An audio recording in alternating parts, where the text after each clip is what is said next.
Hey, it's Emily Brimlow, and you're listening to the Heart Healthy Hustle Show. What are you getting after? What seeds are you planting? What are you overcoming? Think big. Think even bigger. Take some risks. God's got your back. Go for it. Don't hold back. Don't ever have regrets in your life. Go fail. Go grow from those things. Live your life.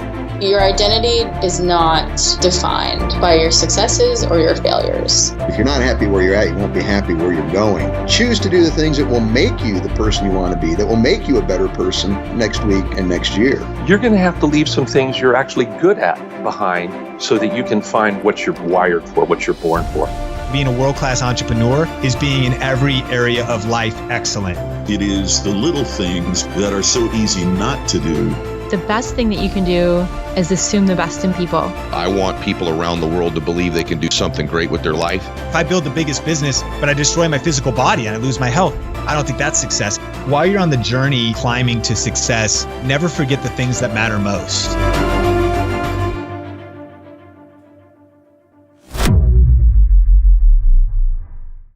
If you like this episode, be sure to hit the subscribe button. Come light a fire, burning like the rising sun. I never thought I'd find you, but here you are, flowing like a river, washing over me now, calling me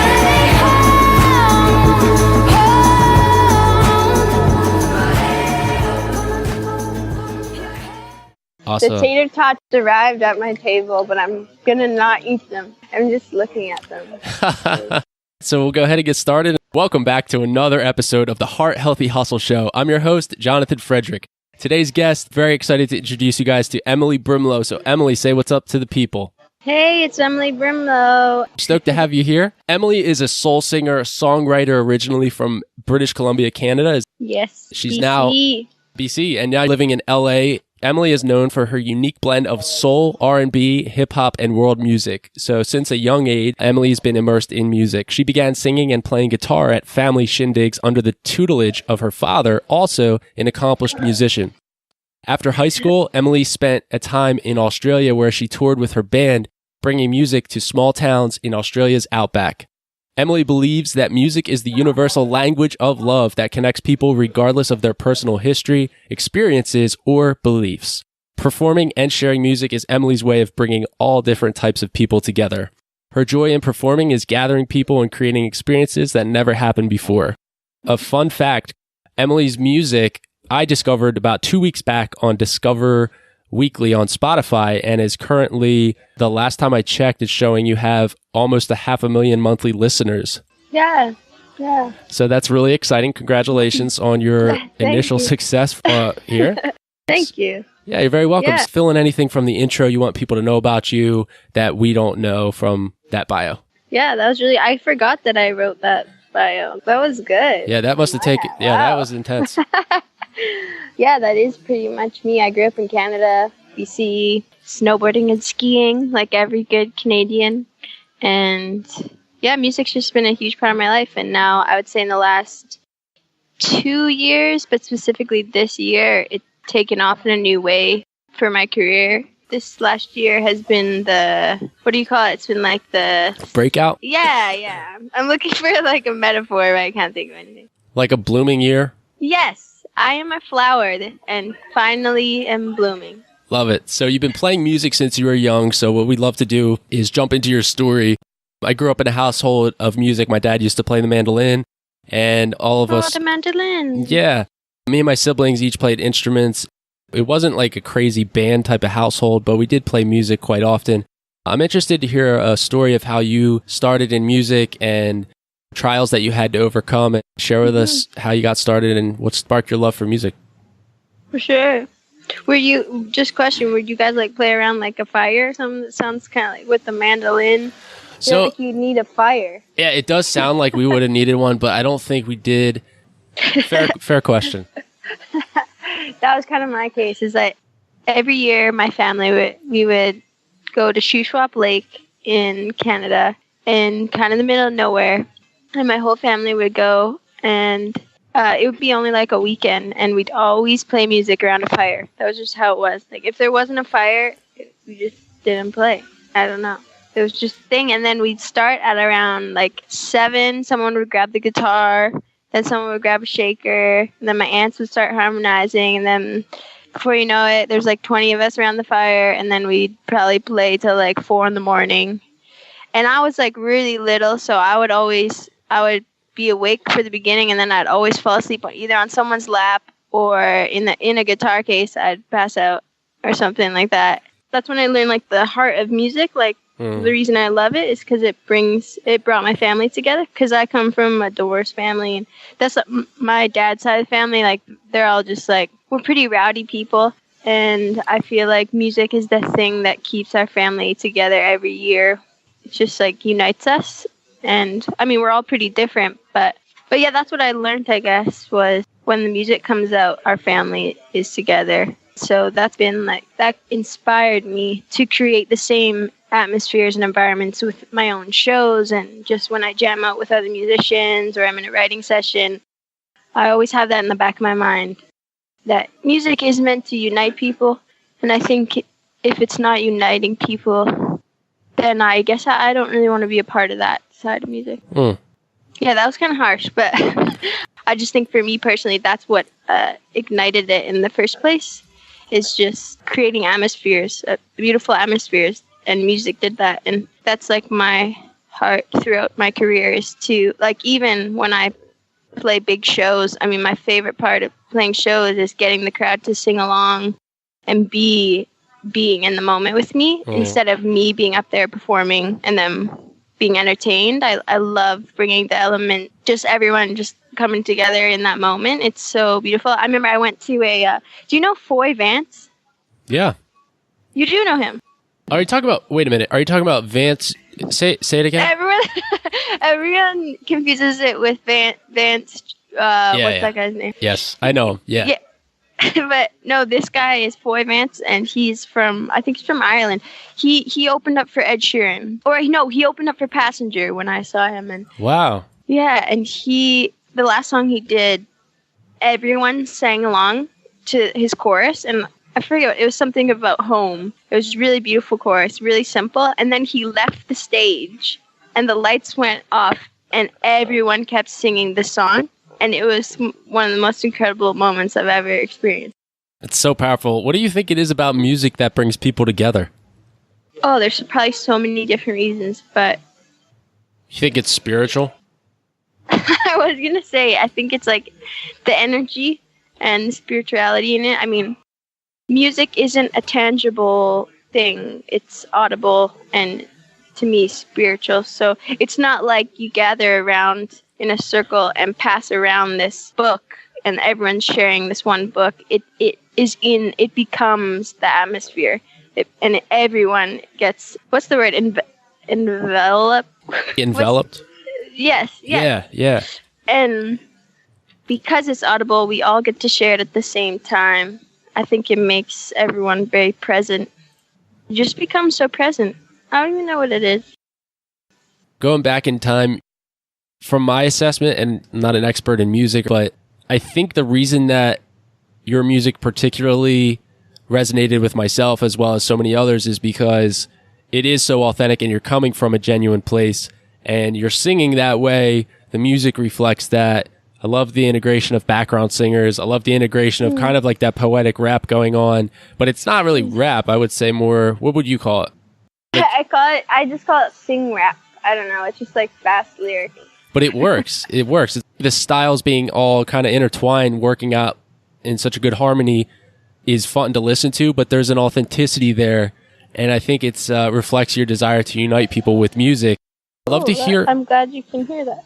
For sure. I think that's the case for any successful musician at some capacity, especially when their breakout process had been completely authentic versus whatever you want to call like industry pick them or something weird. But I think that when you just come up from grassroots You have to have that genuine love for music, and that has to come out in what you produce, right?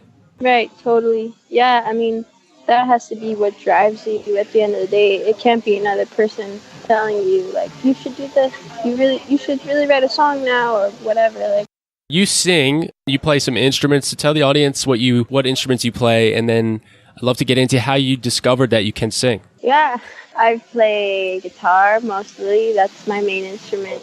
And then a little bit of piano. I had a harmonica set at one point, and then I lost it. So I play a little bit of harmonica. And then I play a little bit of electric bass, play bongos and stuff, but I can't really play a whole kit of drums. And then every other instrument I plan to learn one day, even if it takes me eternity. And then for singing, it's funny because I actually couldn't really sing most of my life. I would always sing, but I loved it, so I'd always like be the kid that was screaming in the back seat, like singing along to a song. Really? Yeah. And my brother and my mom would always be like, "Shut up!" So that's kind of how I grew up. Was just like I loved it, but I sucked. And I still think, I think I've come a long way, but there's so many areas with singing that I want to get better at. But actually, it was in high school. I entered my high school was called Clayton Heights, so we had Clayton Idol, and I entered that in grade 11, and that was the first time I ever sang in public, and I was so nervous, and I wasn't that like good by any means, but that was when I was like, no, I want people to hear me. I want to sing. I want to do this, and that was like, I guess I was 15 or something. Then I ended up winning the competition, and that gave me a lot more confidence to sing in general, because I hadn't really got any feedback up until that point. I just loved it so much, so when no one was home, I would just blast music, and I would just sing so loud. And then as soon as someone came home, I would turn all the music off, and I would pretend like I wasn't doing anything. Did you ever hear of the band Relient K? Yeah, I have it.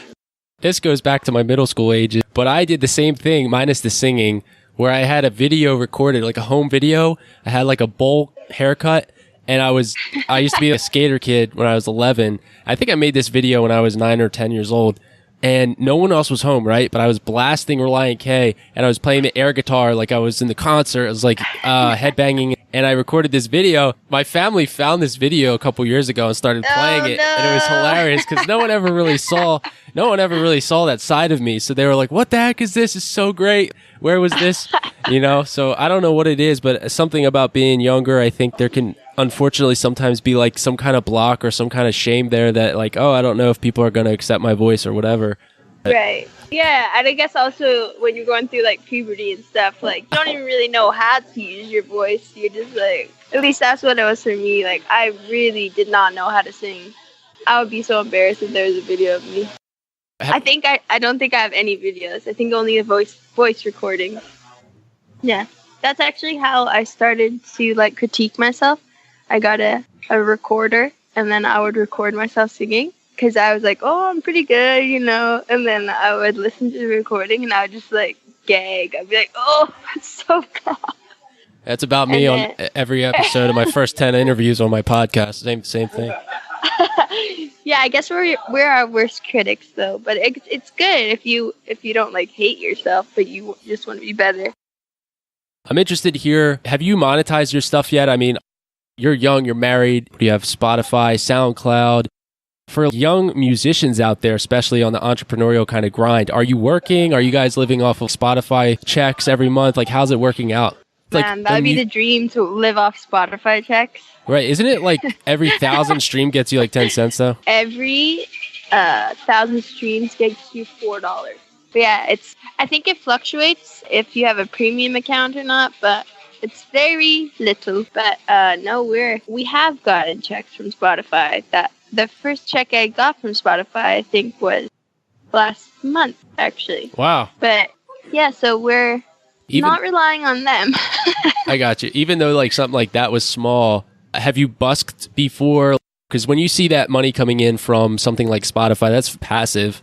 in terms of, wasn't really expecting this. What was it like, even if it wasn't a lot of money? What was it like to get that first check? I think it's just so refreshing to know that your work that you put in so much effort for and that you actually see money in, it's very encouraging.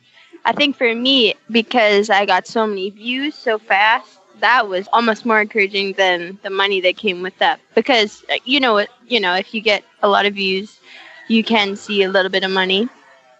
No, it's just encouraging for us because, I want to do this for the longevity. So somehow I'm going to have to find a way to continue to get money to live. So yeah, no, it's good. I think we're on the right path, and it just inspired me to keep putting out quality music. Yeah, but it's very unpredictable, to be honest, like getting paid or whatnot. Like, there's so many talented musicians that are putting their stuff online that aren't seeing anything from it.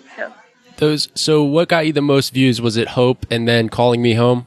Calling Me Home actually got the most views. It got placed. It got found from Spotify, and they put it on some pretty big playlists. So that's kind of how you get the views as you get put on playlists, and then people add it to their personal playlists, and then we were getting almost 10,000 views a day on Calling Me Home. And then Hope got on, I think it got on New Music Friday. So yeah, that was the second biggest one. Is it cool with you if we play a couple clips for the audience? Oh, for sure, yeah. So enjoy this clip. So I lift my hands to the God that guides me, to the one that finds me. Even in my darkest days, he walks beside me singing songs of freedom, always singing songs of life. And they're leading me out of the darkness, and they're bringing me into the light. Hey, he never said it would be easy. No, he never said we would be safe. My hope, my hope, my hope, hope. Ooh, ooh, ooh. Oh, oh, oh, hope. My hope, my hope, my hope. Explaining the breakout process, the first song that I heard, Emily, was Dust on the Ground. So is that your most recent? Oh, wow, okay. Is that your most recent release? Yeah, that is, yeah. Wow. That's so interesting. I thought it would be nice. Yeah, we only released that like a month and a half ago, I think.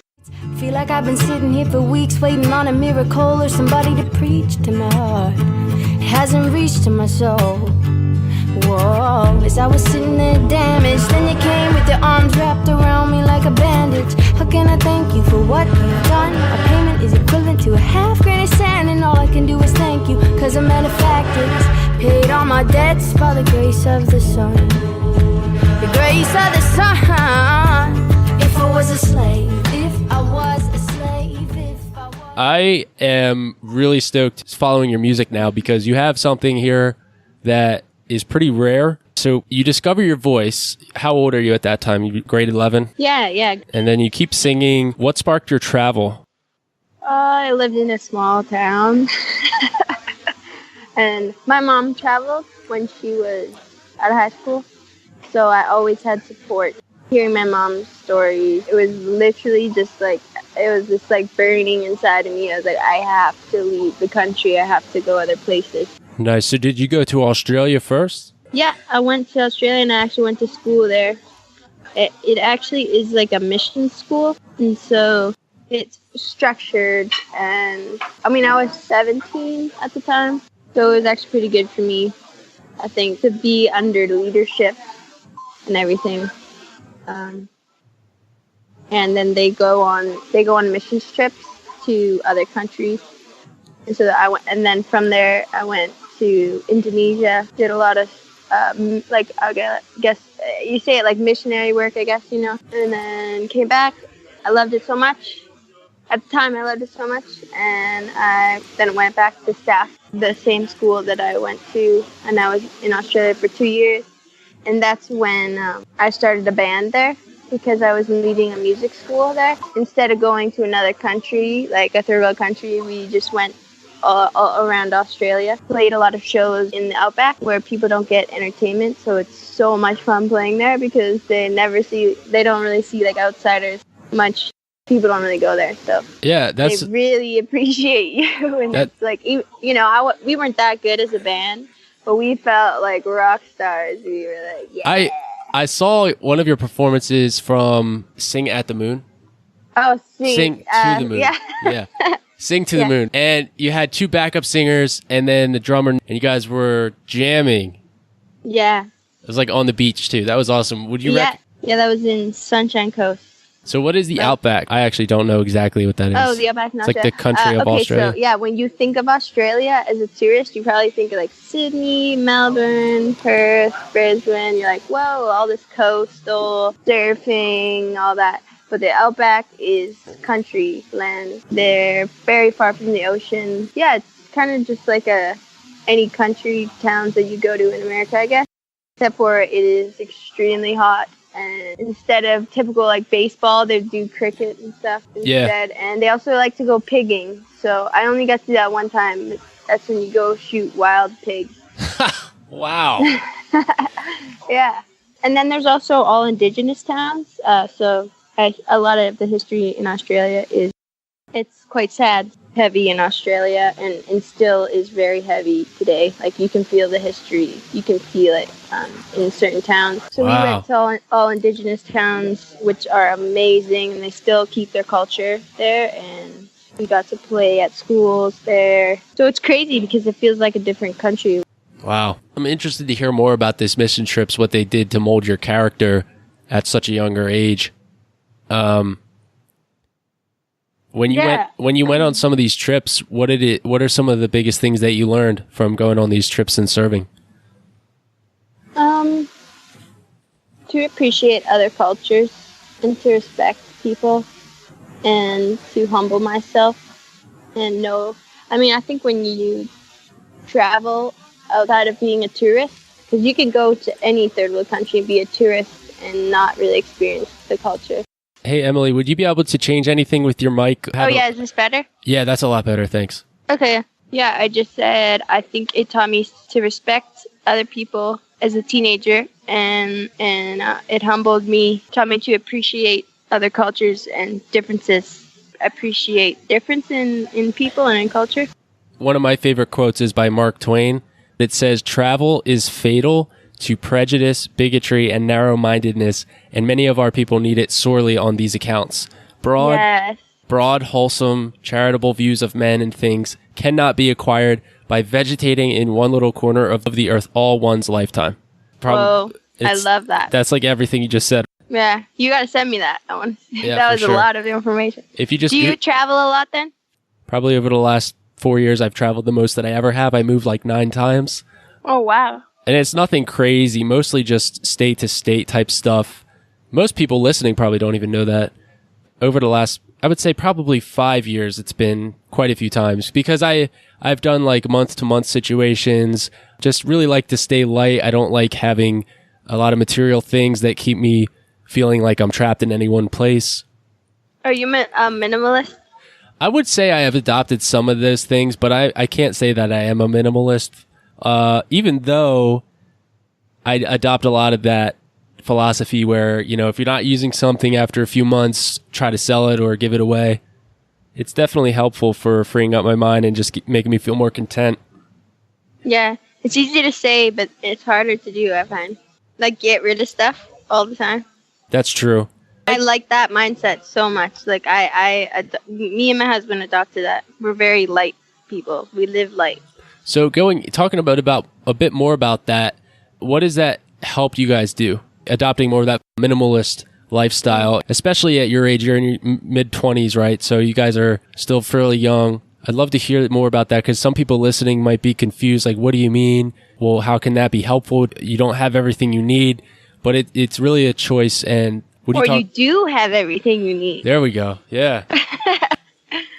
Yeah. It's interesting. I think it's becoming very popular to be minimalist in certain states and parts of the world. I mean, a lot of travelers are minimalist, but I mean, tiny homes, they're in. Have you heard of Netflix? Yes.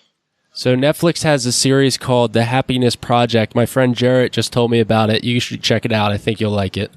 Is it about minimalism? It's a guy who's been very successful in his life, but he starts to go around the world relying completely on other people to pay for gas, to let him stay with them. And it's amazing the generosity that he comes across. He gets people who are, he gets homeless people, inviting them into their quote unquote home to spend the night with them. And it's a really cool show. I'm going to watch that. You got to send me that too. Yeah, the Happiness Project, as we're talking about minimalism. So let's dive back into the music. One of the biggest things that I always encourage people to travel, I think that's present in your music as well. The fact that you have traveled and you still do definitely comes through in the songs that you're singing. The ones in particular I'm talking about, obviously, Dust on the Ground, Sing to the Moon was really good. I mean, they're all really good, but Hope is also really good. I really liked it, I should say. Thank you. Yeah, so we'll go ahead and play a clip from that one for the audience. So in Hope, what I'm picking up on, I really like their singing songs of freedom. Yeah. And one of the things you mentioned in the beginning of the interview, Emily, was that you're not against singing with aggression or you singing with emotion. You're just against, attacking other people with the music or something like that. Yeah. I mean, honestly, I don't really care how people express themselves. They can do it however. Just for me personally, like, I like the sound of being aggressive and like being like straightforward, but not being like, I would always do that. Like, I guess there's the passion is really beautiful to me. When it becomes attacking to a certain group of people or a person, yeah, I mean, people could do that. I mean, there's like battle rappers and all that, and I think that is like, it's cool. Like that stuff's fun. I would do that if I had someone to diss that I knew wouldn't be offended and it was like funny and stuff. But I may be able to set that up for you. I think it's really cool. I'm totally not against that at all. Just for my music, I like to talk about social justice issues and things that really matter to me, and put it in catchy tunes so that when people listen to it and they're singing along, they're thinking. I love making people think. I noticed that too. With Dust on the Ground, are you singing about God? Who are you singing about in that one? Yeah, I'm singing about God, and I'm singing about also like love in general. Like to me, love is energy, and I think energy is all around us, good and bad. And say love was a person, because I think you're always going to be I'm trying to think of a nicer word than a slave. I mean, if you're happy, I see that as like you have let happiness take a hold of your life. You've let happiness take a hold of you. If you're full of love and generosity, you've let love come into your life and play a part. And so I took it to the extreme, and I said, like, if I was a slave, I want to be chained. I was just trying to use words that you would use more negatively, and I guess I thought it was a powerful statement, like to be a slave to love, what that would look like. And if you were chained to love, what that would look like. It's kind of weird, like it always paints a weird picture in my head, but I think it would be the most beautiful thing ever, because I think if you let love imprison you, it'll be the most freeing thing ever, The grace of the sun. If I was a slave, if I was a slave, if I was a slave, if I was chained, if I was chained, if I was chained.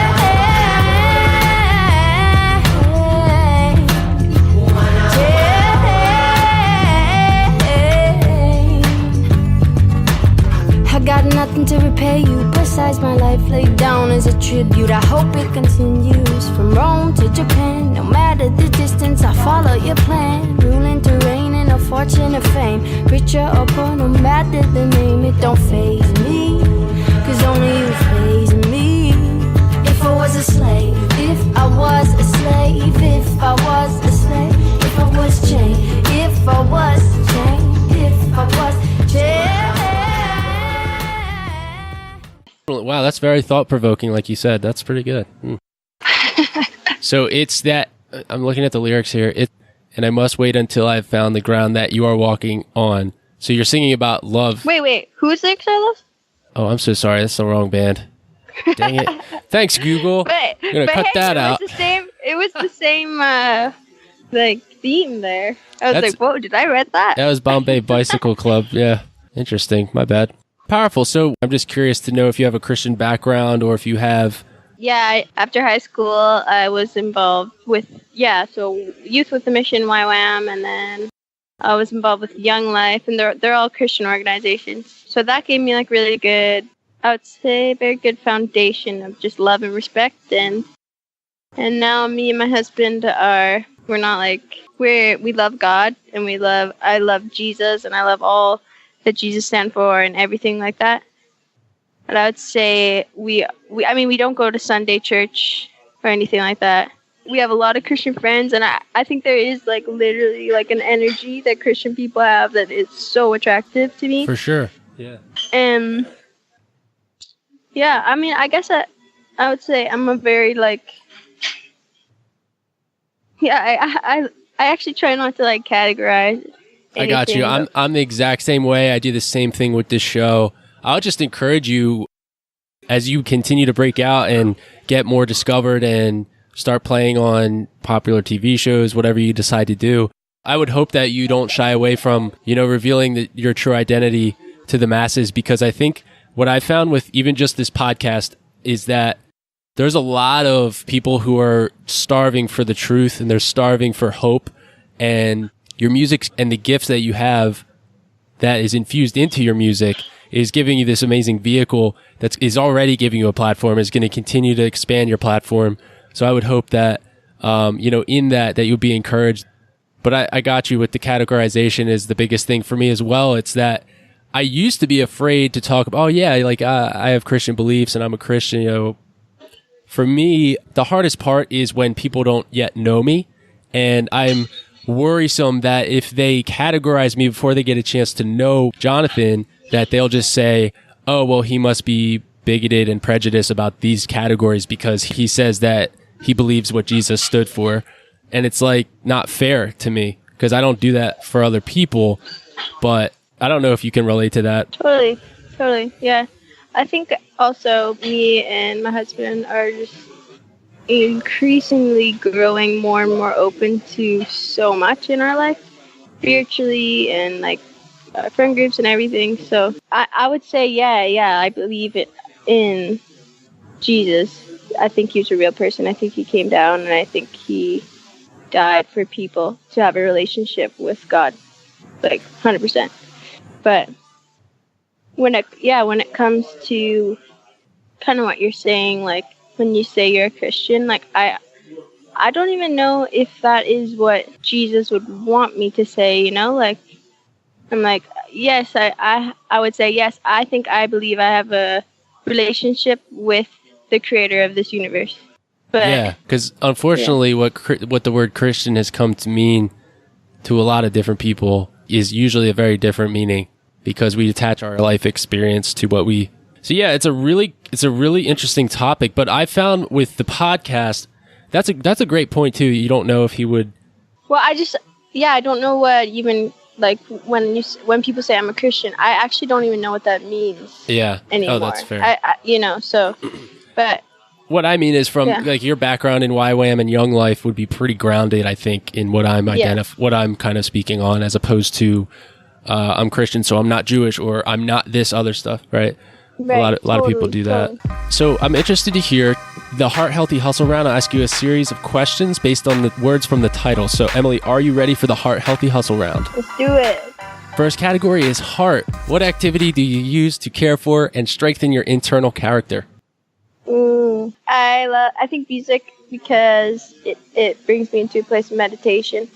So anything that brings me into a place of being present when I'm driving in the car and just enjoying the moment and just reflecting and getting off of social media and all that, like disconnecting to connect with the source, For people listening who say, what the heck did she just say? How do you do that? A lot of type A personalities listening, even if they do want to live free.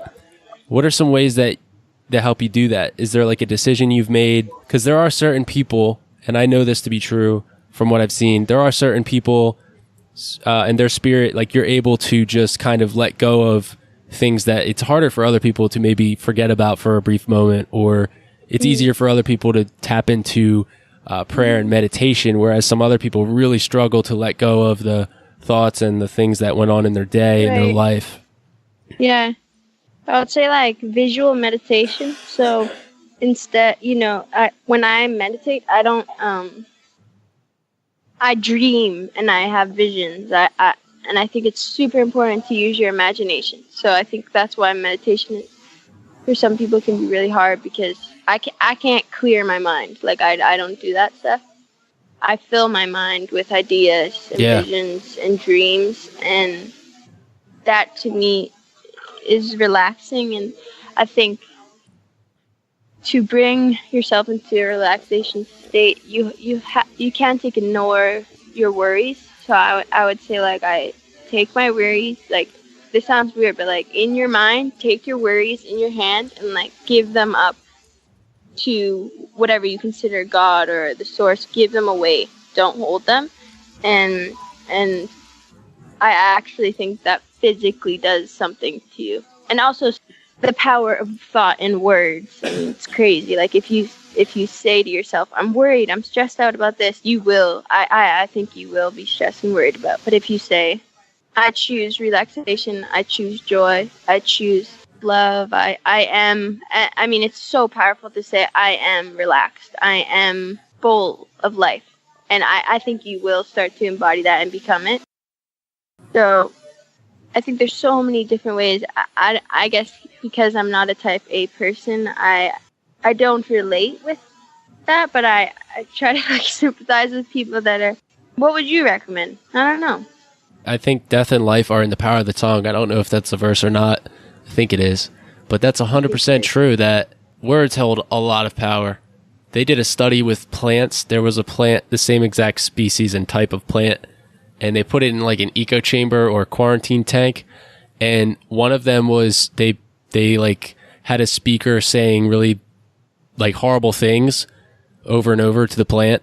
I don't know what they said to it, but it was just negative and gross. And then the other plant, they said joyful things and good things to the plant and ethical things. And the plant did like stayed healthy and lively, whereas the other one actually like shriveled up and died. And they were in I heard about that study. And I think whether or not that was completely scientifically controlled perfectly, I think that still holds true with the way we not only talk to ourselves, but those around us, our loved ones, our friends. Words hold a ton of power. So I would recommend, I would recommend that 100% what you said, which is filling your mind with the visions of kind of what you want to see happen in your life and giving up your worries. Right. Because I think that we're multidimensional, or I think that there's like I'm a spirit and then I have a physical body, and for my physical body to be able to be in a restorative state where I'm not tense and freaking out or worried or just anxious at all, I have to give up those worries to God. For me, it's God, and I think that actual envisioning what you said, envisioning, not ignoring it, but facing it and saying, you know what, I am going to lay this down. I'm going to give this up. I don't need to carry this. You know, that's so helpful. Right. Yeah. Right. Yeah. Yeah, there's so many studies done about, the power of desire, the power of words. It's so true. Whatever you think, whatever you desire is what you're going to say, is what you're going to become. So it's so important to not speak bad things over yourself and to speak good things over yourself and to think good things. Yeah. And for me to be congruent with what I say, I believe the logos, or I don't know if I'm saying this correctly, so if there's any like theologians or anybody out there, don't judge me, but speaking words of life versus evil things, because you can say some things over your life that are maybe good things, and they will change your life. Like I actually read this recently. It was really interesting. It said the scriptures are a spiritually dynamic energy. They are not just like words on a page. So it's like the power of word, of speech, you know? It's not actually, like you said, your song of spiritual war. It's like there's spiritual power in our words, so we have to really be cautious of what we're not only saying subconsciously in our minds throughout the day, quietly within ourselves, but also out loud to ourselves, to others, how we're allowing others to speak to us and into us. Yeah, and the people we surround ourselves with. Love it. So the next category is health. How do you maintain your physical health and avoid burnout? You know, you guys travel a lot, you're singing your heart out, you're grinding. How do you stay healthy? Try to eat healthy. I mean, we consider ourselves like pescatarian, so we eat fish and tuna and stuff. And then, yeah, I was gonna say I'm kind of a hypocrite for saying we eat healthy because I was like, I'm about to eat tater tots. No one can judge tater tots. Yeah, but we try to eat as healthy as we can on the road. We don't eat fast food normally, so that. And then, I mean, when we can't work out, which we have been in the last couple months trying to work out every day at the gym, but that's sometimes just not possible. So I think it's just important to spend some time outside, I would say, and just like literally just like get your body moving at some point in the day. And doing something that you love, I think it relaxes you and gives you energy. So, but yeah, we definitely try to maintain eating healthy on the road, because if you, I mean, I know a lot of people that go on tours and just eat like McDonald's and Taco Bell and stuff, and I would die if I did that. So I find the more strict I am now with my diet, I can't eat. Your music would take a depressing turn. Yeah, seriously. Well, no. But it was it's McDonald's. Crazy. It's crazy what happens when you start becoming more strict with your diet. You do feel so much more energy. And, I mean, literally just the amount that you drink water is so important. I feel like people forget that. Like, you should be drinking so much water every day, flushing your body of any toxins and stuff. But then also it's crazy because then when you eat not healthy stuff, when you're strict, your body, you can feel it right away. So me and Nathan are at the point where we actually have to stay pretty strict. We only, like, we can't even afford to, like, have one meal. I mean, I'm eating tater tots, but they're potatoes, and yeah, I guess I'm a hypocrite, and I'm going to still eat them. But I mean, we do a lot of salads and stuff, a lot of greens. That was such a long answer. For Hustle, what's your main motivation for doing what you do? What's your why? Such a good question. To be honest, I want to see other people pursuing their dreams and stepping out of any, like, boxes they put themselves in. And so I think I was created to create and create new things. That's my purpose, but I think everyone has different purpose, and I want to inspire people to live out their purpose. So I feel like I have something to say in music, and I have memories to make that could change people's lives. I mean, I hope. I mean, I've been to concerts where it moved me and changed me, and so that definitely motivates me. You want to see other people stepping out of boxes that they build around themselves? Yeah. What's a tip that, you know, it's not like a prescription that may work for everyone, but what's something that worked for you to help with that? Failing. What do you mean? I feel like it's so important to fail. That's how I got where I am. I just failed a bunch of times. But so there's like a confidence that you get with failing. Yeah. That makes you're not afraid to take risks anymore, because you know failing is a part of that risk. But you also know at the other side of failing is like growth and success. And so, not that I do things to fail, but taking risks despite whether I'm going to fail or not, just still taking the risk. So I think that's helped me so much. That builds a confidence, no doubt about it. That's those calluses. What would you say has been your biggest failure? Such a hard question. I think I fail a little. Like, I have little fails every day. I can't say that I've had like one massive fail yet. I'm pretty happy at how my life's turning out. But I think just taking the risk of having a music as a career, it literally just comes with failing. Like, you have to accept it. I don't think it's necessarily I've failed, but I've gotten not a lot of people, certain people maybe telling me to get a plan B and are you sure you want this as a career? Maybe you want to have a backup plan and you want to go to school and all this. So I think if I followed that advice, I would never fully dive into what I'm doing right now. And I think I honestly don't have one big failure, but because I chose this path, I guess, I experience, what's it called? When you're going on a road less traveled, you're going to get scrapes, you know? That's the best way I can put it. Yeah, I'm just kind of letting that resonate. There's a lot of people that can relate to that who are listening. Right. And I think especially as an entrepreneur, like if you're starting a business, you have to be willing to learn and grow and mess up probably for the first 5 years almost, you know.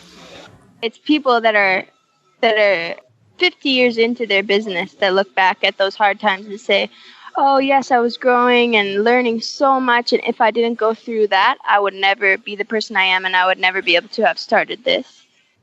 I know it's easy for me, I mean, like I've played shows where I used to play a show in Australia at this Indian restaurant because they liked me enough to hire me on Saturday nights and they gave me like $50 and a meal.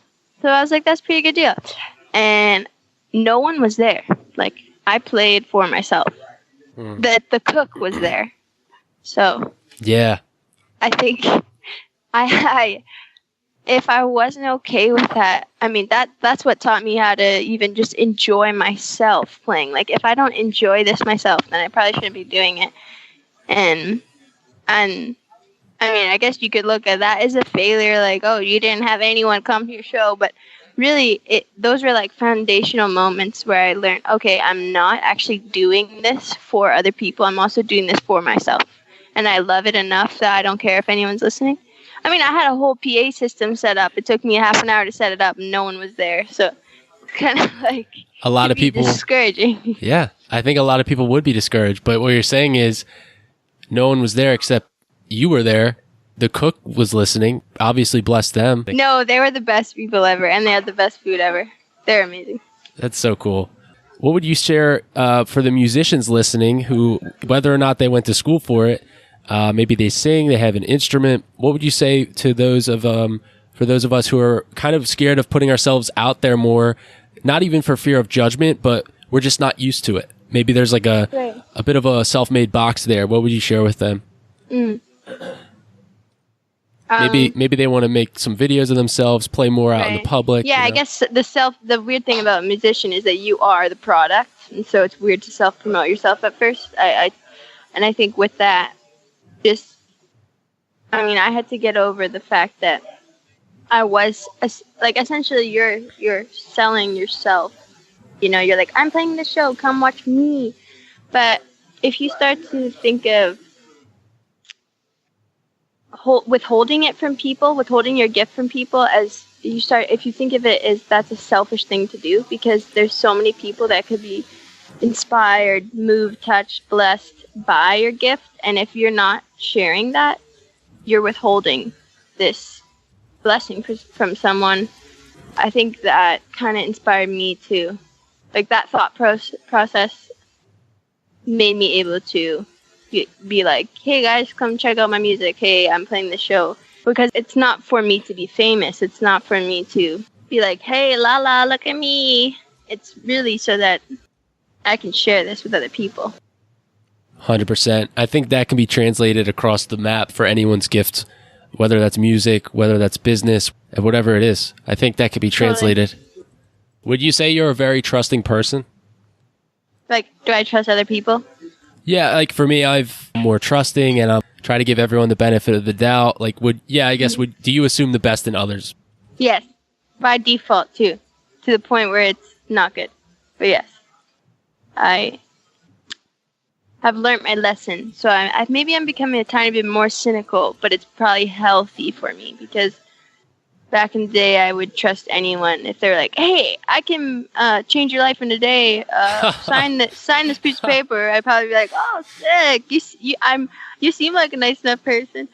you can't be that way. It just is not healthy. So I'm learning from, and I guess that I've learned from making mistakes and trusting people, and I think I got burned a couple times, and now I'm more skeptical, but I think I'm at a healthy place. But I still do really trust people and naturally see the good in them. That's awesome. Yeah. Wow. Well, in conclusion, Emily, can you share with us your 3 most influential books? This is the question that I read that I was like, oh, snap.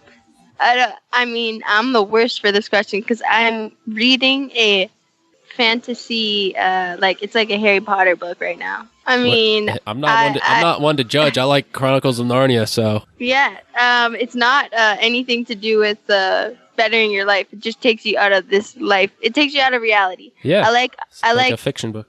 Yeah, I like those kind of books. But honestly, the Proverbs in the Bible, I would say that's the most wisdom I've ever gotten in the smallest amount of pages. Wow. Yeah. I just like eat it up. Like, I love reading the Proverbs. I think the coolest part too is that there's not a lot of them, but there's enough in them. And the more you read them, the more you'll learn, and the more you realize, like, different chapters of my life, I'll read through it. I'll be like, wow, I missed that completely. And now I see what that is. Now I can kind of feel what that means. I didn't know what it was before. And very powerful, helpful for anybody. It's so universal. Like, literally, it's the best life advice I feel anyone could get is just in the Proverbs. I've never read a book where I guess it's a chapter where it's so jam-packed. And if you literally take the advice, your life will be better. That's true too. Yeah. So I think I only have one, and that would probably be it. Final question. It's called the Park Bench Paradigm. I think you'll like this one. If you could go back in time to a darker season in your life, it doesn't matter really what age, but let's say you were your present day Emily, I don't know, your favorite place in the world, and you're at a park overlooking a body of water, maybe it's the ocean, a harbor, a lake, whatever, and you see your younger self sitting at a park bench. You can go up to her, put your arm around your own shoulder, and say anything. What would you tell your younger self, and why? Maybe I would have told myself in high school to try harder and care more about school. Because it will matter in the end, but I couldn't see the future when I was in high school, so I probably wouldn't have even listened to that advice. But also, there's a time right before I met my husband where I was pretty depressed and just didn't really have many friends. I hung out with my dog. My dog was my best friend, and I would probably tell myself that it's seasonal and that life is just full of seasons and ups and downs, and love yourself enough to have self-discipline. That sounds really boring, but I'd probably tell myself to have some more self-discipline and really care about myself. I really like that. So, yeah. Guys, rewind it and listen to that again. All right, I have to ask you this now. What do you think your 10-year future self, right? Envisioning everywhere you want to be, what do you think she would say to you today? Your 10-year future self. I think she'd say, go ham and take more risks and use your voice more. She'd probably say that. She'd probably say, you have a lot to say, so don't be insecure. And even if you say silly things or mess up, never stop speaking. Never stop sharing. Beautiful. Thank you, Emily. How can we discover more of your music and support you? Well, you can send me a big fat check in the mail. That'd be awesome. Just kidding.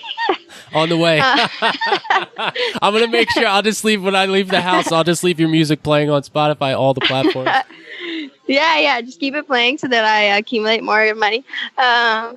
You can follow me on Instagram because I post a lot of when I'm playing, and then come to my shows. I love meeting new people at my shows, and just listen to my music. And I mean, without force, I hope you'd want to listen to my music. got a taste of it in this interview. We heard clips from about three different songs that you have, Emily. What's your Instagram so we can go follow you? It's Emily Brimlow, so EmilYBrimlow. You have shows. You're in LA right now. Are you going to be traveling for shows? Where can people go see you if they are on the West Coast? Yeah, I'm posting a couple dates for New York. So I have Portland tonight and then Seattle. Then I'm going back to LA. I'm playing at the Madame Siam. So I don't know if people know where that is, but that's on the 9th. And then I'm playing a bunch of SoFar shows. Those are secret shows, so you kind of have to sign up with SoFar to go to those. And then I'm heading back to San Fran, Portland again, Seattle, and then I go to New York. And then the big finale is that I get to play at Bonanza in June. So it's a big music festival in Utah. That's so cool. Congratulations. Thank you. I'm very excited and a little nervous. You do awesome. That's going to be fantastic. Totally. It's a little messy right now, but I am going to post like full-on dates pretty soon. But you can go on my Instagram, and if you look at some of my photos, I do have like the Bonanza photo and then some other ones. And in the comments, you could see dates. It's so messy right now, but that's awesome. I guess the best way. So go ahead and onto the Instagram, click through some of the photos. You'll find the dates in there. And don't miss, if you are anywhere near where any of these shows will be playing, be sure to go check them out. I was just in Portland a couple weeks ago. So where in Portland are you going to be playing? Dang. That's with SoFar as well. So have you heard of SoFar? No, what is SoFar? They do secret shows all around the States and Europe and other countries in cities. And you basically sign up with them online, SoFar, SOFAR, and you pick which secret show you want to go to and what date. And you they have once you sign up, it's kind of self-explanatory. And then you show up at this secret location, and there's 3 artists, and you don't know who they're going to be. And it's like a showcase. And so it'll be in random places. Like it could be in a library, it could be in a barbershop, it could be in a corporate building or whatever. And they'll set the whole environment up where you sit on the ground. It's kind of like a picnic. And you just listen to these artists that you never heard before. Sometimes it's big artists that come, but it's all secret. So you don't really know any stuff. It's fun for like a date. A lot of people love it. Well, check that out. And then do you have any new work coming out? Yeah, I will be releasing a new song, Burning It Down, that I'm really stoked about. Awesome. So I'll go ahead and put all this in the show notes for you. And I just want to take a moment to acknowledge you, Emily. Appreciate you, all you're doing. Your entire team. I know your husband does the managing for your music and everything. I just want to give you guys encouraging words. Just keep up the great work. Keep spreading joy and hope and doing what you're doing, because it is uplifting people. And I'm fairly certain that within a fairly short amount of time, you're going to be really hard in a season of harvest. I don't know if that's accurate or not, but in terms of finance or just the amount of popularity that you get. So I just hope so much that you are both able to stay grounded and at peace throughout that turbulent time where you start to become more widely discovered, as you already have begun breaking out. I think it's going to start to exponentially take off fairly soon. So I wish you the best. I wish you luck. Wow. Yeah. No, I received that, brother. Yeah. I'm going to listen back to this when I feel discouraged. And here's the thing, I'll tell you a quick story before we go. I'm pulling into work this morning, and I just got back from 3 years of basically entrepreneurship. And I shouldn't say got back, because I still hold a strong position in entrepreneurship in my life. I look at my work in the day, both feet all in, and then after work all in on my other stuff, being this podcast show. And I'm pulling into work, right? I was playing your playlist because I knew we were going to do an interview later today, and I was listening to Dust on the Ground. And the way I was interpreting it this time, for some reason, my soul needed to grieve. I think the loss of immense freedom of, having a free schedule completely, all that stuff. And for whatever reason, it really hit home that, yeah, this is the right thing. And I know it's the right thing. And I'm forcing my physical body and myself to go through the motions and go back and do this. And I'm going to enjoy it. Don't get me wrong. It's going to be a wonderful experience. I already love the job. But there is a a time where I'm going to need to grieve the loss of the freedom that I've experienced over the last 3 years as I go back into something really full time for another season of my life. And the song really brought me to that point without even me realizing it. So my soul was ready to grieve, but I didn't even realize it. So as I'm pulling into my parking spot, I almost I started tearing up. I was like, man, I have to go into work right now. Like get your act together. Get yourself together here.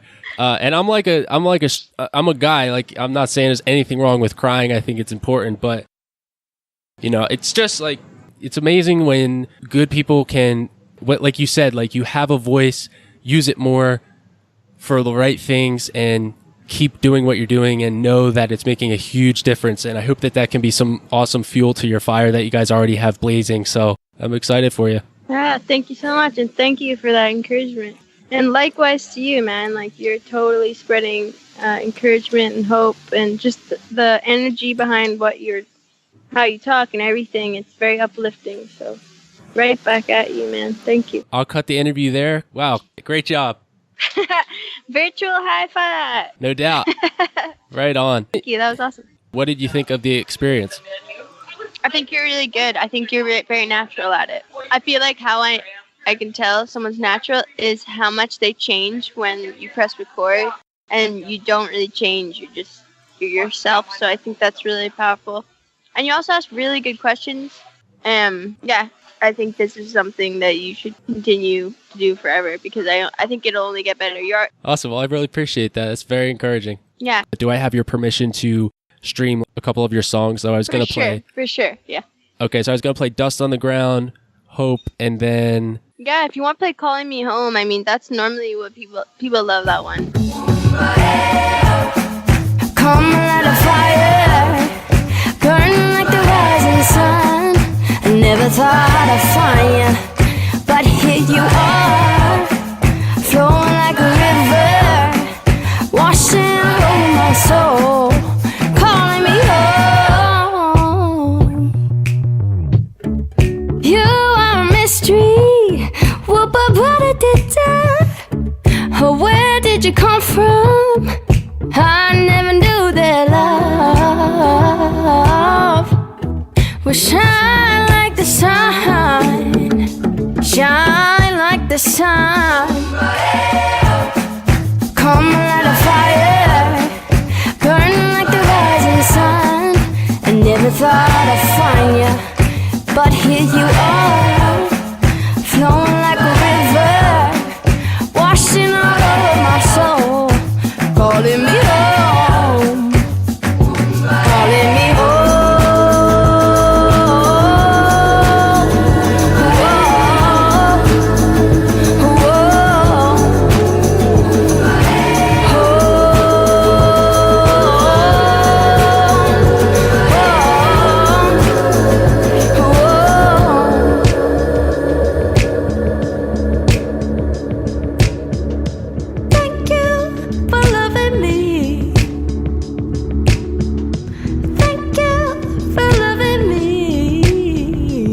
I don't deserve it. Thank you for loving me. Thank you. Shining. Give all my love to you, darling. Keep walking. Thank you for loving me. Give all my love to you, darling. Keep walking. Keep shining. Give all my love to you, darling. For loving. Keep walking.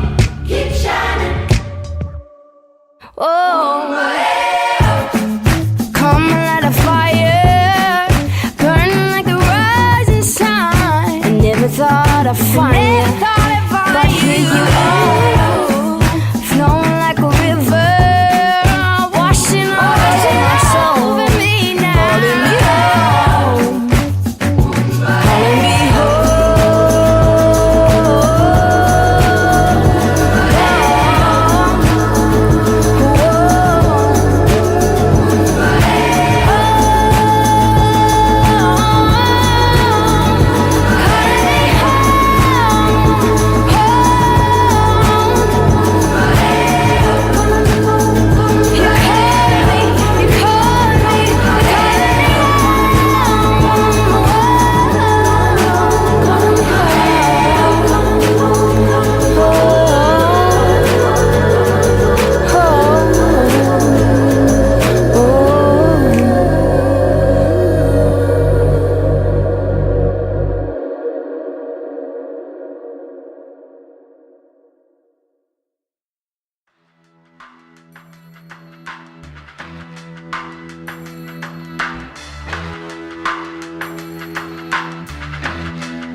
Congratulations on making it to the end of this episode.